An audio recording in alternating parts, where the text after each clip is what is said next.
रात्रि में भी शंकर भगवान स्वीकार करते हैं तो दोपहर का जल भी शिव जी।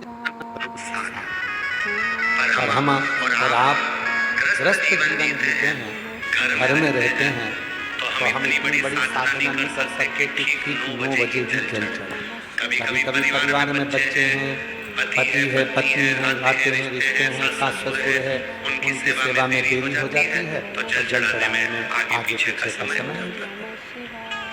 हम और आप तो हम इतनी बड़ी साधना नहीं कर सकते कि एक ही टाइम पर हम जाकर भगवान को जल चढ़ाएं। इसीलिए शिव महापुराण की कथा कहती है कि 24 घंटे में जो समय तुमको मिले तुम उस समय पर जाकर भगवान को जल समर्पित कर सकते हो, शिव को चढ़ा स्वीकार करेगा।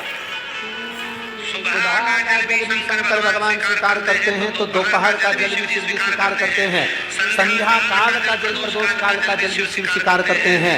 तो रात्रि में भी अगर हमारे जीवन में दुख आता है, कष्ट आता है, तकलीफ आती है, और रात में भी अगर कोई एकदम कष्ट आ गया और तुमने बाबा को एक लोटा जल चढ़ाया तो वो रात को भी स्वीकार करता है, क्योंकि मेरे शिव और माँ जगत जननी, एक मेरे भोले बाबा और एक मेरी माँ जगत जननी दुर्गा भवानी एक ऐसी हैं। दुनिया में किसी देवता की रात्रि नहीं होती, केवल ये 2 देवता ऐसे हैं, एक शिव और एक शक्ति, जिनकी रात्रि होती है शिवरात्रि, नवरात्रि। इनकी रात्रि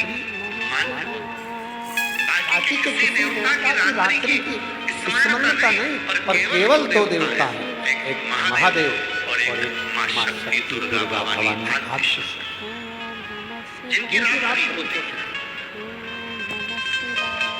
पिता और माँ कभी नहीं सोते। रात भर कई बच्चे कहते हैं मम्मी तुम्हें नींद आती क्यों नहीं आती? क्यों? सुबह से जल्दी उठ जाती हो, कितनी खटर पटर आवाज आने लगती है, नींद नहीं आती तुमको? मम्मा बोलती है बेटा अब आती नहीं, सो लेते जितनी देर हमको लगता है। तुम तो दिन में भी नहीं सोती हो, तुम्हें नींद नहीं आती क्या? अरे कोई माँ से पूछे, जिस माँ से बच्चे बड़े हो जाते हैं उस माँ से पूछे कि उस माँ को नींद क्यों नहीं आती। उसको मालूम है कि घर है, परिवार है, बच्चे हैं, पति बाहर रहे, इधर गए उधर गए, बच्चे इधर गए उधर गए, तो टेंशन नहीं। लोग कहते हैं पिताजी को नींद नहीं आती। पिताजी से कोई पूछे कि उनको नींद क्यों नहीं आती, क्योंकि उनको भी चिंता रहती है आगे बच्चों का करना क्या है, कैसे करना है, क्या करना है। 2 हैं, एक माँ, इसलिए उनकी भी नवरात्रि, और एक पिता देवाधिदेव महादेव जिनकी शिवरात्रि। अर्थात ये 2 देव ऐसे हैं जिनकी रात्रि को भी अगर हम उसको पुकारेंगे तो मेरा महादेव और मेरी जगत जननी दुर्गा भवानी दौड़ कर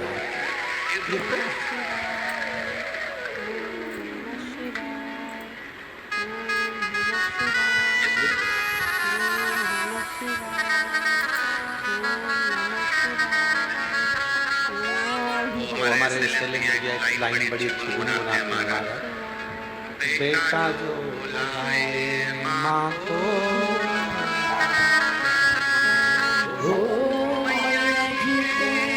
चरणों में टिकाना चाहिए, बेटा जो बुलाए माँ को आना चाहिए। ओ बेटा जो बुलाए माँ को आना चाहिए। हो मैया जी के चरणों में टिकाना चाहिए, बेटा जो बुलाए माँ को आना चाहिए। हो बुलाए माँ को आना चाहिए। ये भाव रात्रि को भी अगर कोई दर्द है, कोई कष्ट है, कोई तकलीफ है, कोई बहुत बड़ा टेंशन चिंता आकर खड़ी हो गई है, एक लोटा जल भरो, शिव जी को समर्पित करो, मेरा डमरू वाला रात के समय पर आकर खड़ा हो जाए।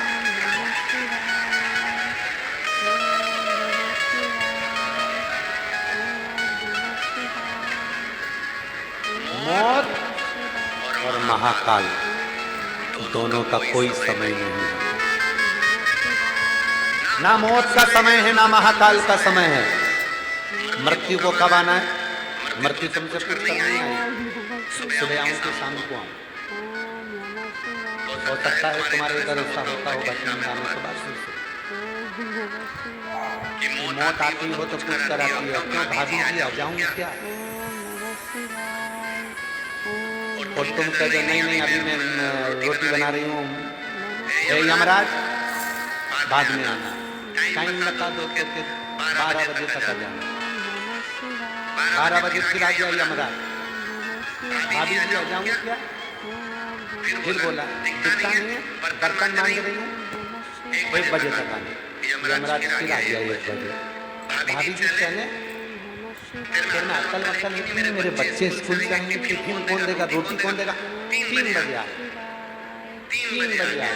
अभी चले, दिन भर की थक गई कमर दुख रही है, 1 घंटा सोऊंगी उसके बाद जाऊं। यमराज फिर आ गया 5 बजे, भाभी जी चले। अरे पागल जैसी बात मत कर, तू भी चाय पी, मैं भी पीऊं और थोड़ी देर बात करेंगे, शाम का मैं भोजन बना दूं, रात को चले।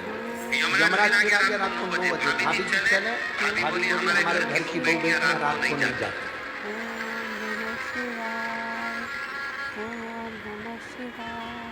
तो फिर मैं क्या करूं? इतने में भाभी जी ने कहा पड़ोसन को ले जाओ।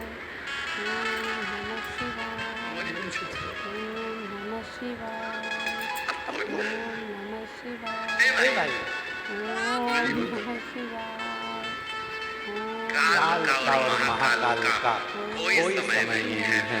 कुछ नहीं होते, जब पुकारो मेरे महाकाल को तब दौड़ कर आ जाता है।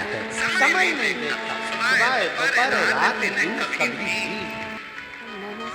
कई लोग कहते हैं वाले महाराज जी ने सबको बिगाड़ दिया। तो हमने पूछा क्या बिगाड़ दिया? कि तुम्हारे जितने भी भक्त हैं ना, ये समय नहीं देखते, जब देखो जब मंदिर पहुंच जाते। तो हमने कहा बिगड़े नहीं है, सुधर गए। इनको मालूम पड़ गया कि बाप के पास कभी भी जाया जा सकता है। पापा पापा होता है, पिताजी पिताजी होता है।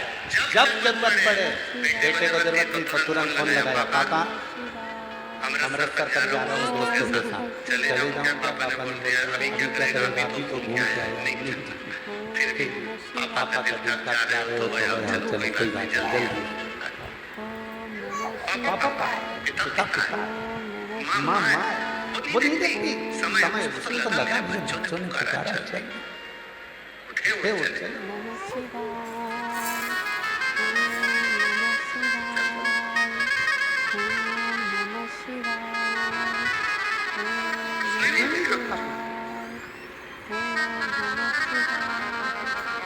वो केवल भाव के साथ चले चले सोचते ही नहीं। अभी हमको रात को मालूम पड़ा, श्री अमरजीत सिंह जी मेहता जी की धर्म पत्नी श्रीमती मेहता जी पिताजी को बता रही है कि रात को इतनी भीड़ कि पुलिस वालों ने उधर से रोड को रोक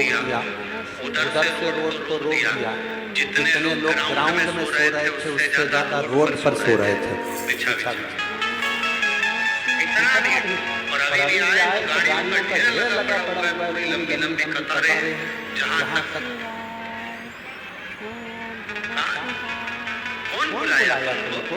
किसी ने पीले चावल नहीं दिया, निमंत्रण नहीं दिया, पत्र नहीं गया, कहीं बैनर नहीं लगे तुम्हारे शहर में आकर कि तुम आना, कोई पत्र देने नहीं गया। फिर भी तुम इतने लाखों की संख्या में आए हो तो कौन ने बुलाया? तुम किसी के कहने पर नहीं आए हो, तुम भोले बाबा की उस मर्जी से, शिव की आज्ञा से यहाँ पहुंचे।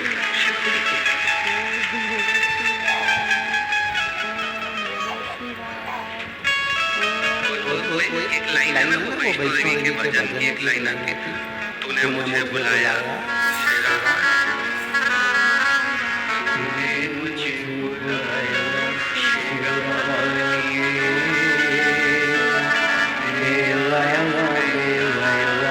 Shiva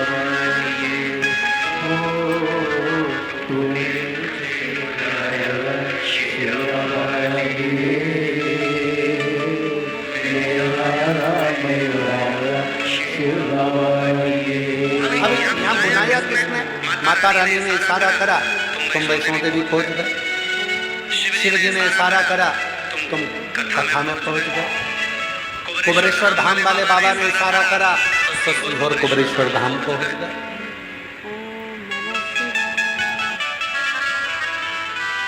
किसी ने निमंत्रण नहीं दिया। वृंदावन के बिहारी जी ने बुलाया तुम दर्शन के लिए पहुंच गए, गोवर्धन नाथ जी ने बुलाया परिक्रमा करने पहुंच गए। किसी ने नहीं बुलाया, तुम्हारी सोच में था जाऊंगी सोचते कितनी बार कथा निकाल जाऊंगी पर अब की बार पहुंच गई। क्यों पहुंच गई? क्योंकि उसको मालूम था बहुत दिन से इंतजार कर रही है। और हमने पहले भी कथा में कहा शिव महापुराण की कथा में अगर तुम पहुंचे हो तो याद रखना कि शंकर भगवान आपको कुछ देना चाहते हैं, इसलिए बुलाया हो। तो बुलाते हैं। कई लोग कुबरेश्वर धाम आते हैं, कोई लोग हर महीने, कई लोग ऐसे हैं जो हर महीने कुबरेश्वर धाम आते हैं। बाबा से जल चढ़ाते हैं, शंकर पूजन करते हैं, एक कंकर लेकर जाते हैं, फिर अगले महीने आते हैं वो कंकर रख जाते हैं, दूसरा ले जाते हैं। कोई 6 महीने में आता है, कोई 1 साल में आता है, कोई 3 महीने में आता है, कोई हर 2 महीने में आता है, कोई बाबा की कावड़ी कावड़ आता है, कोई रुद्राक्ष महोत्सव में आता है, कोई गुरु पूर्णिमा पे साल में आता है। सबने अपना नियम बना के रखा है कि हमको बाबा के यहाँ जाना है, वहाँ बैठूंगी बोलूंगी।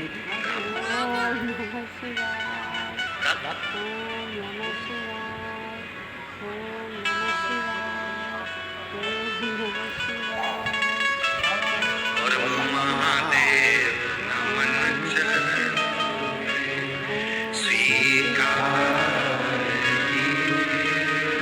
सब बोलेंगे जितने भी पंडाल के बाहर, पंडाल के अंदर, टीवी के सामने, मोबाइल पर जितने भी कथा सुन रहे हैं, फेसबुक, यूट्यूब, इंस्टाग्राम आदि आदि पे जो भी कथा सुन रहे हैं सब, और जितने यहाँ बैठे हैं आप भी बोलिए महादेव नमन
और जब हम बाबा से प्रार्थना करते हैं तो वो प्रार्थना स्वीकार है। तारकासुर के 3 पुत्र हैं, तारकाक्ष, विद्युन्माली और कमलाक्ष। तीनों पुत्र हैं। और पिता ने कहा था कि शंकर से वीर मत लेना, वर मांगा ब्रह्मा जी से, हम ना नीचे मरे ना ऊपर मरे ना अंदर बाहर ना शस्त्र, ये सारी चीजें कहते कहते आखिरी में जब उन्होंने बहुत कुछ मांग लिया कि मेरे प्राण ना छूटे, ब्रह्मा जी ने कहा कि ऐसा हो नहीं सकता, मरोगे तो निश्चित, मृत्यु तो निश्चित, काल तो आए। बस अगर शिव शिव की की शरणागति शरणागति है है तो कुछ अच्छा कुछ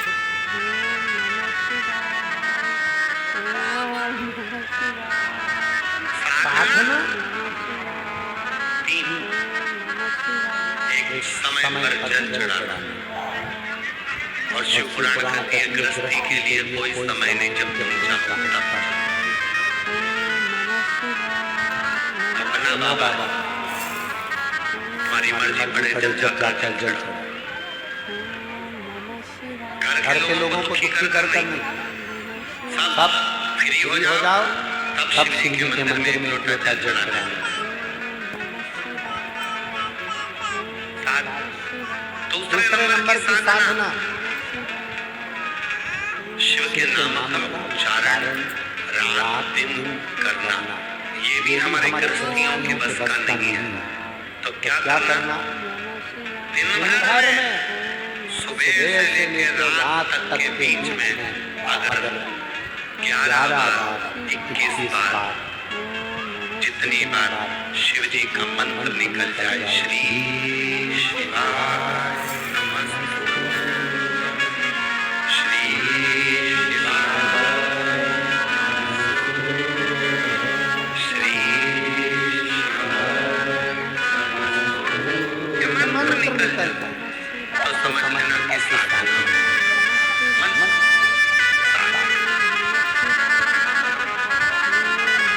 समझ के साथ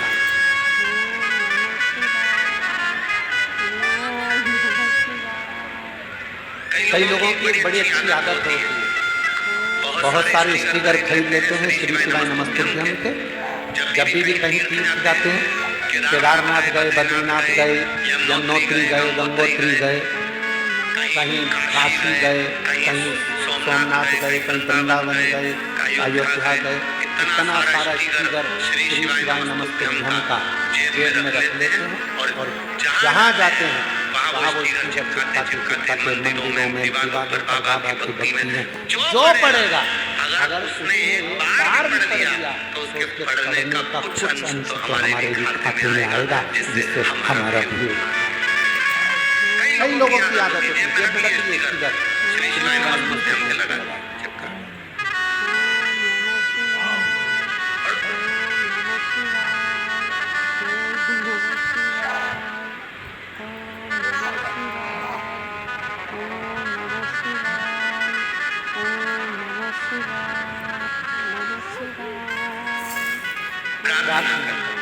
निवेदन ये साधना का अंतिम चरण और साधना का तीसरा चरण है अगर हमारे दरवाजे पर कोई आया तो उसकी सेवा करना। गृहस्थी के लिए सबसे अच्छा चरण है तीसरा। कोई आया पानी पिला दो, भूखा ना जाए, कुछ बाबा कुछ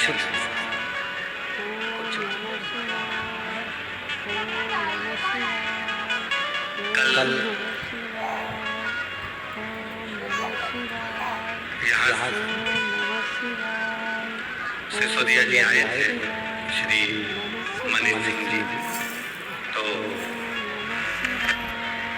जब वो शाम को पुनः श्री अमरजीत सिंह नेताजी से मिलने के लिए आए, तो वो एक बात कर रहे थे, हमको सुनकर बहुत अच्छा लगा। उन्होंने कहा कि मैं इस घर में जितनी बार भी आता हूँ अमरजीत सिंह के यहाँ पर, पदम जी के यहाँ जितनी बार भी आता हूँ, तो इनके घर की जो माता जी है श्री अमरजीत सिंह मेहता जी की धर्मपत्नी श्रीमती मेहता जी, हम जितनी बार भी आते हैं तो कहा कि वो हर बार एक ही बात कहते हैं, भैया जी भोजन कहते हैं, भाई साहब भोजन कहते हैं, भाई साहब भोजन कहते हैं।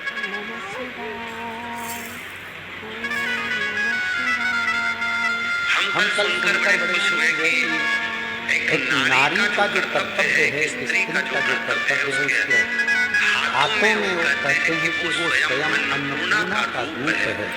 वो घर की स्त्री का स्वभाव ऐसा ही होना चाहिए, कुछ खा भले वो नहीं खा रहा, कहना अपना फर्ज पानी की तरह उसको मिलता उसका फल कितना है वो शिव पुराण की तृतीय साधना तीसरी साधना।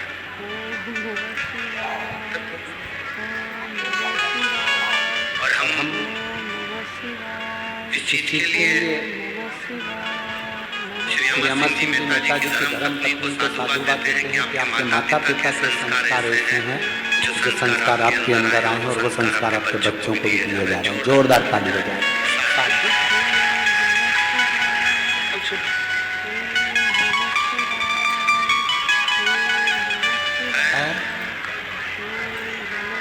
आवाज नहीं आ रही है?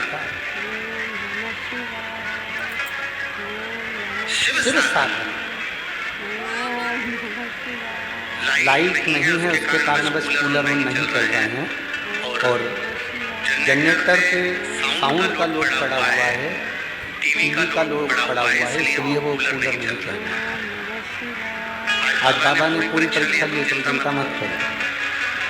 शंभू हर हर शिव तत्व की प्राप्ति शंकर की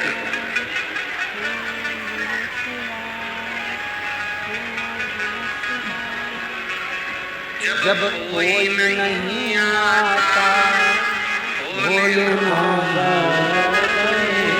जब हमारे भीतर का ये संकल्प, हमारे भीतर की ये आनंदता हमारे सामने प्रकट होती है, तब शिव तत्व की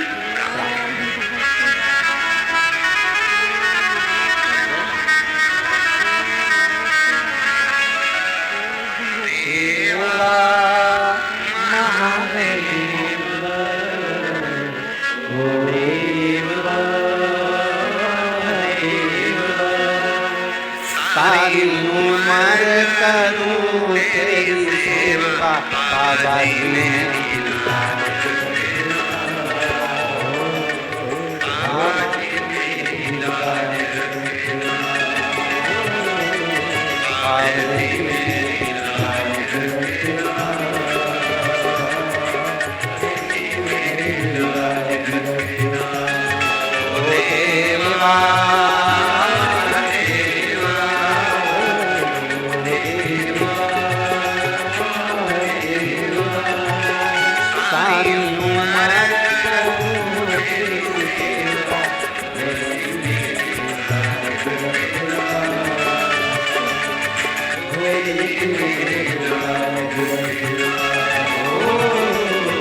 बाबा जी ने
काशी कैलाशी अविनाशी भगवान शिव की अभी कथा कर रहे हैं, शिव महापुराण की कथा वर्णन कर रहे हैं, शिव तत्व का एक मुनि हुए व्याघ्रपाद में शिव नाम लेना, फूल तोड़कर शिव जी को समर्पित करना, भगवान मर्ददानी थे। नीचे नीचे के जितने पुष्प थे सब तोड़ लिए गए, ऊपर के पुष्प बचे थे।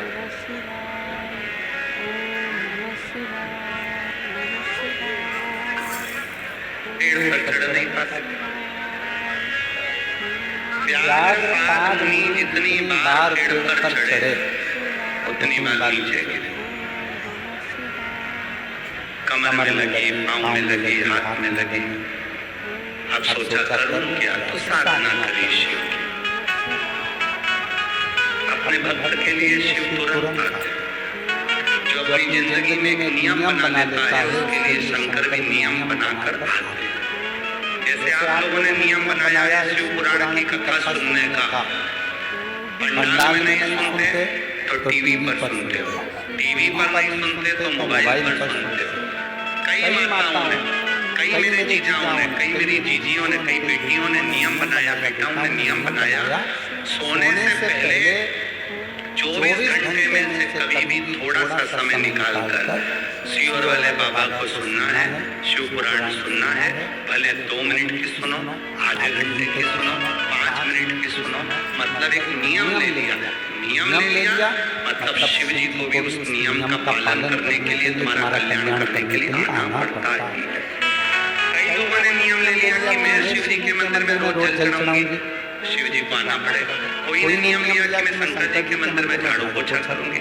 कई लोग नियम लेते हैं सावन महीने में बेलपत्री लेकर आते हैं और अपनी अड़ोसन पड़ोसन धड़ोसन सबको 2-2 5-5 बेलपत्र दे देते हैं कि तुम भी शिव जी को चढ़ाना। कई लोग ऐसा नियम ले लेते हैं,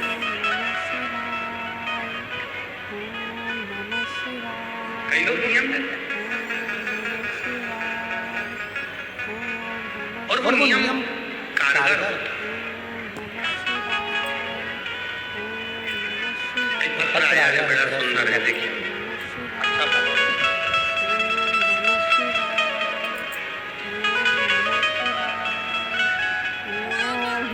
मैं नरेंद्र कुमार से जगराहों जिला लुधियाना से आया। मेरा मोबाइल नंबर ये है। मैं अपनी पत्नी सहित 2024 में सीहोर गया था। वहां पर बरेश्वर धाम में प्रार्थना की थी, कंकर शंकर की पूजन किया था और रुद्राक्ष लेकर भोले बाबा से प्रार्थना करके आया था कि भोले बाबा मेरे बेटे की सरकारी नौकरी लग जाए। हम 2025 में भटिंडा की कथा को सुनने के लिए पंडाल में आए थे, जो पहले श्री अमरजीत जी मेहता जी ने कराई थी, उसको हमने पंडाल में सुनी थी 2025 में। मैंने बाबा की कथा में सुना था कि जो पंडाल में बैठकर मांगते हैं वो मिलता है। कई बैठे हों श्री नरेंद्र कुमार से जगराहों जिला लुधियाना से आए हैं और पैदल आए हैं। अगर कहीं बैठे हों तो वो यहाँ पहुँच सकते हैं। व्यासपीठ पर आए और बेलपत्र लेकर अगर, क्योंकि पैदल आए हैं, आप लोग आए, आप भी पैदल आए, आ जाओ आप लोग भी।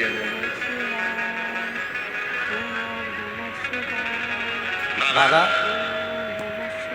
2025 में भटिंडा की कथा में मैंने निवेदन करा था भोलेनाथ जी से मेरे बेटे की सरकारी नौकरी लग जाए तो मैं तेरे पंडाल में अगली कथा सुनने को पैदल चल कर आऊंगा। अब मेरे बेटे की नौकरी लग गई तो बाबा की ऐसी कृपा हुई है गुरुदेव। बेटे की नौकरी में कौन से दिन लगी? जब भटिंडा पंजाब में 18/6/2026 को कथा चालू हुई, उसी दिन बेटे की नौकरी लगी है। बाबा, आज मैं बाबा को धन्यवाद देने के लिए आया हूँ, निवेदन करने आया हूँ कि तुमने बड़ी कृपा कर मेरे बेटे की सरकारी नौकरी लगा दी। कहीं बैठे हों तो तो आ सकते हैं। अगला वर्णन है, मेरी बेटी का, मेरा नाम सोमती है, मेरे पति का नाम रमेश बेनीवाल है, मैं हरियाणा के रजिया की रहने वाली हूँ, हिसार जिले से आए हैं, किशनगढ़ की निवासी हूँ। बाबा, मेरी बेटी 2000 हम लोग 19 से आपसे जुड़े हैं। मेरी बेटी इंडियन नेवी की तैयारी कर रही थी और बाबा की कृपा से उसका सिलेक्शन हो गया। मैं बेटी का फोटो भी लगा रही हूँ। बाबा की कृपा से उसका इंडियन नेवी में सिलेक्शन हो गया। मैं बाबा को यहाँ धन्यवाद देने के लिए आई हूँ और भारतीय सेना में वो चली। एक पत्र और है, जिनके पत्र पढ़े जा रहे हैं वो सब आ सकते हैं।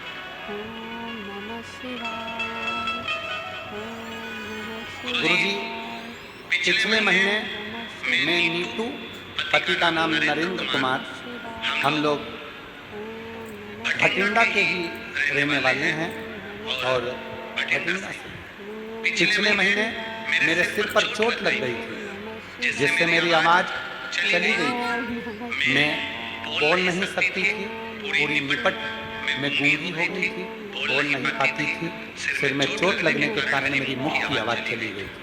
सारे डॉक्टरों को दिखाया तो डॉक्टर बोले अब ये तो भगवान के हाथ में है, क्योंकि कोई परेशानी नहीं है, पर आवाज़ पूरी चली गई सिर की चोट से। कब आएगी ये कोई नहीं कह सकता। बाबा, आप पर टीवी चालू करते समय कथा देखने में आ गई और भरोसा हो गया आप पर। मैं अपने पति को लेकर, परिवार को लेकर सीहोर पहुंच गई और शंकर शंकर की पूजा की और बाबा ऐसी कृपा हो गई कि शंकर शंकर की पूजन कर कर मैं उठ रही थी, हाथ थोड़ा सा फिसला, फिसलते से ही मेरी आवाज़ वापिस आ गई। मैं बाबा को यहाँ प्रणाम करने के लिए आई हूँ। बाबा ने मेरी आवाज़ को वापिस